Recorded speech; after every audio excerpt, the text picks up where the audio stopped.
नमस्कार सर। नमस्कार sir. Sir क्या नाम है आपका? योगेंद्र चंद। योगेंद्र जी, आप कहाँ से हैं? मैं गांव लाली, जिला दारचूला, महाकाली अंचल, नेपाल का रहने वाला हूं। योगेंद्र जी, संत रामपाल जी महाराज से नाम दीक्षा आपने कब ली? 1/11/2010 को मैंने संत रामपाल जी महाराज जी से नाम उपदेश लिया था। सर, संत रामपाल जी महाराज से नाम दीक्षा लेने से पहले आप क्या कोई भक्ति साधना भी करते थे?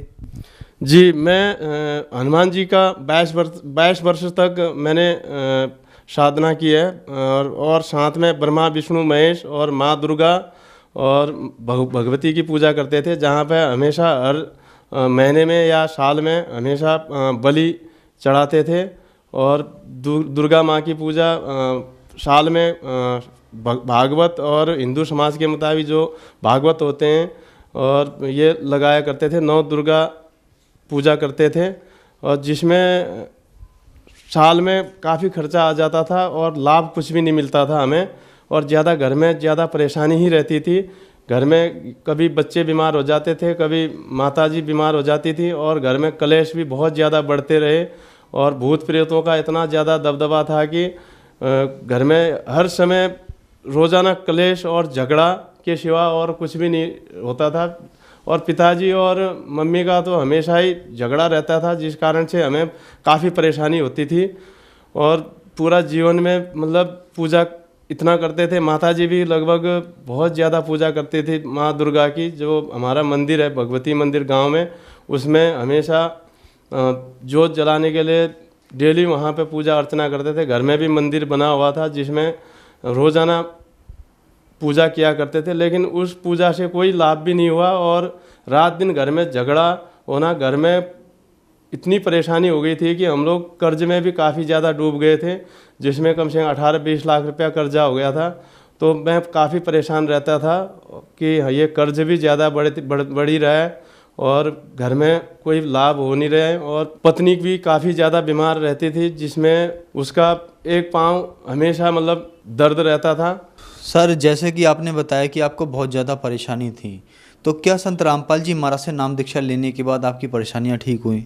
जी, बहुत ज़्यादा ठीक हुआ है। मेरा मानसिक तनाव ज़्यादा रहता था, और जो भी शरीर में जो दर्द था, मेरा बैकबोन में काफ़ी पैरालाइज की शिकायत हो गई थी इस साइड से, यहाँ से लेके पूरे नसें पूरे ब्लॉक हो गए थे। और जो ये शरीर है एकदम दुबला हो गया था मेरा, लगभग 50-52 kg का रह गया था मैं खुद इतना परेशान रहता था कि अब ये क्या होगा। और मैं ये सोच रहा था कि ये शरीर एकदम काम योग्य नहीं रहा। मैं काफ़ी मतलब एक्सरसाइज बहुत ज़्यादा करता था पहले, और एक समय ऐसा था कि मैं 500 बैंड और 500 सिटअप आर्मी में होने की वजह से मैं हर चीज़ एक्सरसाइज करता रहता था। 5 किलोमीटर बीबीटी और ये चीज़ें एक्सरसाइज करते थे हम लोग। तो जब मेरा एक समय ऐसा था कि एक्सरसाइज में एकदम इतना 500 बैंड सिटअप लगाने वाला, एक समय एक कदम भी चलने के लिए मजबूरी होने लगी, तो तब मुझे एहसास हुआ कि अब ये तो जीवन बेकार हो गया है, अब मैं क्या करूं। तो फिर मैंने भगवान को पुकारा, हे भगवान, माँ दुर्गा को पुकारा। मैंने कहा, हे माँ, मेरे शरीर को ठीक कर दीजिए, मैं तो बहुत ज़्यादा परेशान हो गया हूँ, एकदम दिमाग भी काम करना रह गया था। तो फिर कहीं से भी जब लाभ नहीं मिला तो मैं एकदम अपने को आत्महत्या करने के चक्कर में लग चुका था। तो जब मैं संत रामपाल जी महाराज जी की शरण में आया, तो तब जाके मुझे आराम हुआ, और जो मेरी ये अल्पायु में मृत्यु थी वो संत रामपाल जी महाराज जी ने टाल दी। मेरी पत्नी काफ़ी बीमार रहती थी, जिसमें ये पेट सूजकर एकदम से इतना बहुत बड़ा पेट हो गया था, जिस कारण से जब डॉक्टरों को दिखाया, यहाँ पे पीलीभीत में डॉक्टर है पीटी सिंह, तो उनके पास में गए। वहाँ पे जाने के बाद में उन्होंने बोला कि भाई इनका बचना तो अब मुश्किल है, 99% ये ठीक नहीं हो पाएंगे, और इन्हें लखनऊ ले जाओ, यहाँ पे हम नहीं कर सकते हैं। बहुत बड़ा हॉस्पिटल था, पीटी सिंह जी एक बहुत बड़े डॉक्टर हैं वहाँ पे, तो जिन्होंने लखनऊ के लिए रिफ़ेर कर दिया। लेकिन लखनऊ न ले जाकर हम फिर वापस घर ले गए उन्हें, और नेपाल में ले जाकर फिर किसी ने बोला कि चितवन में लेके जाना। तो वहाँ जाने के बाद मैं पता चला कि अब ये इनका बचना भी मुश्किल है। लगभग 5 किलो का रिपोर्ट में दिखाया, 5 किलो का जो ट्यूमर था, जो 5 किलो का ट्यूमर बहुत बड़ा हो जाता है, जिस कारण से वो न खाना न वो करना। गांव में तो सब कहने लगे ये अब नहीं बचेंगे, गांव वालों ने सब कहने लगे ये 2-3 दिन में ख़त्म ही हो जाएंगे, अब ये बोल के सारे कहने लग गए थे। जिस कारण से हमें कोई सूझ नहीं आई। फिर मैंने गुरुजी से प्रार्थना लगवाई, संत रामपाल जी महाराज जी से। तो गुरुजी की दया से गुरुजी ने कहा बेटा ठीक हो जाएगा, परमात्मा दया करेंगे कह दिया। वो ट्यूमर ऑपरेशन के द्वारा निकाला गया और जो ट्यूमर था 5 किलो का निकला। डॉक्टरों को दिखाया, जो उन्होंने बताया कि इसमें 5 किलो का जो ट्यूमर है ये अब ऑपरेशन से भी ठीक नहीं हो सकता है, क्या कि उन्होंने रिपेयर कर दिया था। उत्तर प्रदेश पीलीभीत के पास में जो डॉक्टर है पीटी सिंह जी, वहाँ पे दिखवाया तो उन्होंने कहा कि भैया ये इनके पेट में बहुत बड़ा ट्यूमर हो चुका है, इनका ऑपरेशन होगा वो भी बचने के कोई चांसेस नहीं है, हमारी बस की बात नहीं है, कह के उन्होंने लखनऊ ले जाने के लिए कहा। तो जब हम वहाँ से चले गए वापस घर, तो फिर पत्नी के लिए हमने गुरुजी से प्रार्थना लगवाई, संत रामपाल जी महाराज जी से। प्रार्थना लगवाने के बाद में गुरुजी का आदेश आया कि ठीक हो जाएगा कह के। तो परमात्मा की दया से वो ऑपरेशन जो है सक्सेस हो गया और पत्नी की जान बची। आज लगभग 5-6 साल हो गए हैं जो कि पत्नी ठीक से है। मेरे पिताजी एक बार आश्रम में आए हुए थे और मैं भी उस टाइम में ऑन सर्विस में था, वहाँ हैदराबाद से मतलोक आश्रम बरवाला में आ गया था। तो गुरुजी के लिए दर्शन के मैं लाइन में लगे हुए थे पिताजी और हम। तो हमारी चर्चा होने लगी, इतने में पिताजी को अधरंग मार गया और उनका पूरा जो ये गला है यहाँ से घूमकर यहाँ तक पहुँच गया।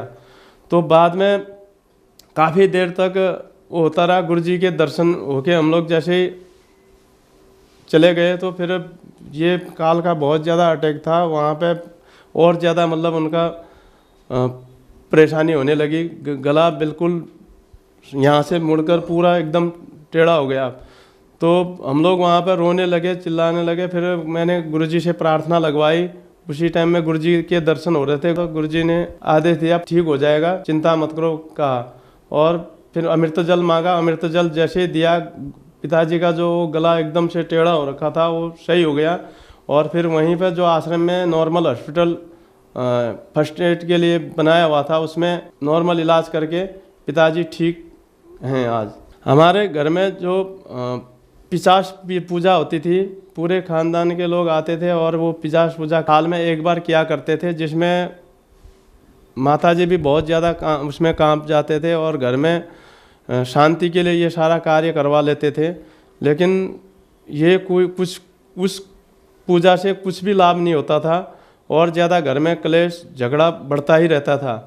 और खुद मुझे भी प्रेत की बाधा थी, जो बिल्कुल शरीर में एकदम से कंपन जैसा रहता था। जब संत रामपाल जी महाराज जी से नाम उपदेश लिया तो वो भी लाभ हुआ है। एक बार घर में लेट्रिन बाथरूम बनाने के लिए हमने एक खड्डा खोद रहे थे, जिसमें बच्चे भी वहाँ पे नॉर्मल काम छोटा मोटा काम कर ही रहे थे। तो मेरा लड़का था सबसे छोटा वाला त्रिदेव, जो वहाँ पे आ गया और ऊपर से जो शब्बल रखा हुआ था वो उसके सर पे गिर गया। तो वो बेहोश हो गया वहीं पे, और उसको उठाकर हम दोनों, मेरी पत्नी और मैं, रोने लग गए। वहाँ पे वो एकदम बेहोश हालत में था। तो इतने में गांव के कुछ लोग आके कहते हैं कि इसको हॉस्पिटल ले जाओ। मैंने कहा हॉस्पिटल तो मैं नहीं ले जाऊंगा, चाहे जो भी होगा मेरे गुरुजी ही ठीक करेंगे, संत रामपाल जी महाराज जी कह के कहा। तो गुरुजी की दया से उसी टाइम में तुरंत लड़का थोड़ा होश में आ गया। फिर वहाँ पे गुरुजी का मंत्र चलवाया हमने, तो काफ़ी आराम हो गया। 2-3 दिन में लड़का अपने आप ही बिना दवा के ठीक हो गया। शब्बल लगभग 8-10 किलो केजी का होता है, लोहे का, जो लंबा होता है इतना बड़ा। वो एकदम से ऊपर से आया और उसमें ऐसे कांटे टाइप का था साइड में, जो उसके सीधा सर पे लगा और लगभग आधा इंच करीब सर पे घुस गया एकदम से इतना। तो खून बहुत ज़्यादा बहने लगा नॉर्मल। उस हिसाब से फिर गुरुजी से प्रार्थना करने के बाद में घर में ही ठीक हो गया। मुझे नशे की भी बहुत ज़्यादा लत थी, जो दारू, खैनी, गुटखा, भांग, तंबाकू सब चीज़ सेवन करता था। जब घर में जाता था तो रात को 12 बजे तक मेरे साथ के जितने भी मेरे दोस्त हैं आते थे, और मैं छुट्टी में लगभग कब छुट्टी गई पता नहीं होता था, लगभग 15-20 बोतल दारू भी लेके जाते थे आर्मी से। वो सारा दारू खाने के बाद में लगभग कई हज़ार रुपये का दारू फिर पी जाता था मैं, और पैसे की कुछ भी बचत नहीं थी। आज 11 साल से परमात्मा की दया से मेरा इन चीज़ों को पीना तो दूर, कोई पीता है तो उनको भी बताता हूँ कि भैया ये गलत चीज़ है, मत पियो।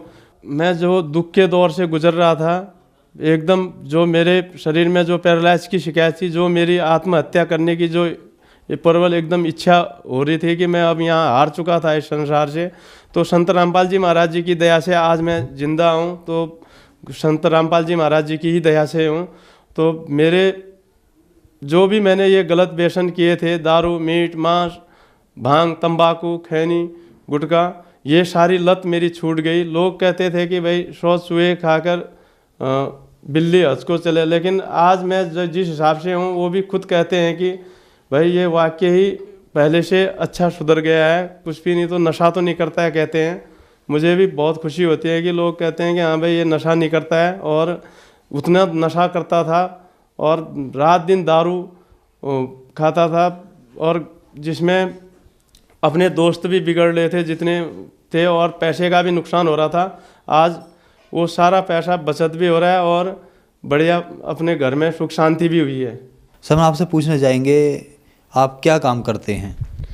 जी, मैं भारतीय सेना का जवान हूँ, जो नेपाल से जो गोरखा रेजिमेंट है, 9GR बोलते हैं, क्षेत्रीय यूनिट है, उसमें मैं कार्यरत हूँ। तो जो लोग आज आपको टीवी पर देख रहे हैं और वो भी इन सब परेशानियों से ग्रस्त हैं, उनके लिए आप क्या कहना चाहेंगे?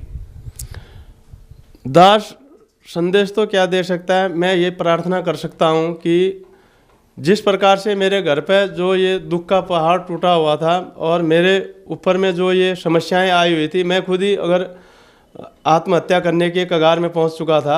आज अगर जब मैं सब चीज़ से सुसंपन्न होकर, जबकि दोनों, मेरी पत्नी भी जो टीचर थी और मैं भी खुद आर्मी में था, दोनों जने होकर पैसे की भी कोई कमी नहीं थी, परमात्मा गुरुजी की दया से आज जब मैं ठीक हुआ, तो मैं भक्त समाज से यही प्रार्थना करना चाहता हूँ कि जिस प्रकार से मेरे दुखों को संत रामपाल जी महाराज जी ने ठीक किया है, आप लोग भी जो ये पुस्तक है ज्ञान गंगा, और जो ये चैनल पर सत्संग आता है उसके नीचे जो पीली पट्टी में जो नंबर दिए हुए हैं, उससे पुस्तक मंगा सकते हैं और अपना कल्याण करवा सकते हैं। धन्यवाद सर। सत साहेब जी।